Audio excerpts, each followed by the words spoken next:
Thank you so much for the opportunity this afternoon to share our story. I'm from New York Metropolitan Transportation Authority.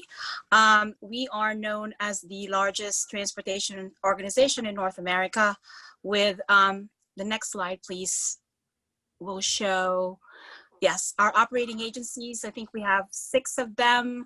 New York City Transit, buses, 2 of the largest commuter railroads, the tolling agency, bridges and tunnels, as well as a capital construction and development company.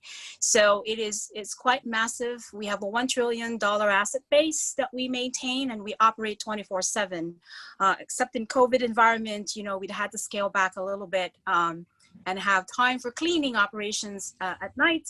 But for the most part, we've always operated as 24/7. So as you can see, the complexity of our organization, the next slide, please, Nick.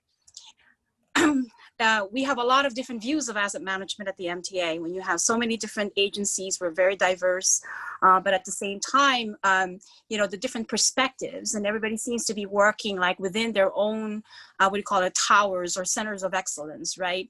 And so for us, asset management really needed to be integrated. ISO 55000 obviously is the way to go in terms of connecting all the dots, so to speak, in the organization. So the next slide, please. This is what we have as an asset management system that we've developed in 2016. It's actually a multi-layered approach. Like we work together to do a gap assessment, understood like where all of our deficiencies are. And each agency came through and developed this asset management policy that was issued from the very top, then Chairman Tom Prendergast. And from there were separate layers that were developed, different dimensions. One of them is an organizational framework that just basically says this is how we operate as an entire organization. So it's not just about asset management, it is about every single function in the organization and how we interact with each other.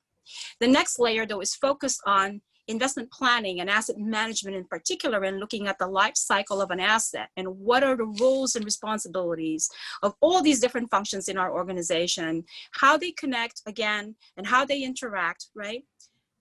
The next layer is probably the most interesting one that we really are very proud of at the MTA. We just completed what we call a business capabilities model, which is literally, I call it a digital twin of the organization, because it has 4 different dimensions. It has the people dimensions, so all our organizational designs, our org charts, the people, everything is in there. The second layer is going to be your business processes.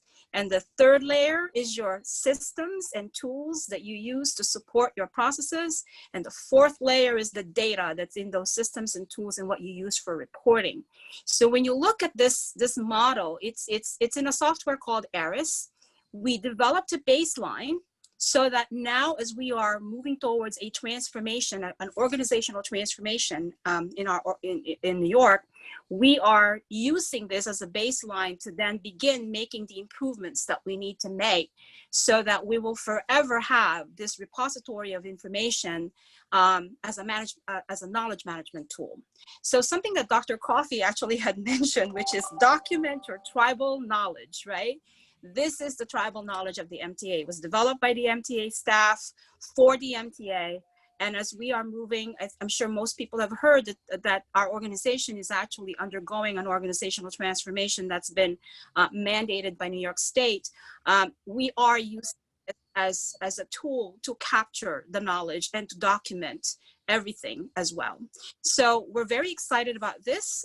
We have developed a roadmap for asset management at the MTA, which we have. I don't have a slide on it because it's been adjusted 3 times already in 1 year, from the fact that we had to shift towards transformation to COVID environment to the post-COVID environment, and planning for that future, that new normal is something that has really taken our roadmap into many different directions. But we always have an anchor, and this is our anchor, our management system. It always brings us back. It always channels us back to what are the outcomes that we really need to do in our organization.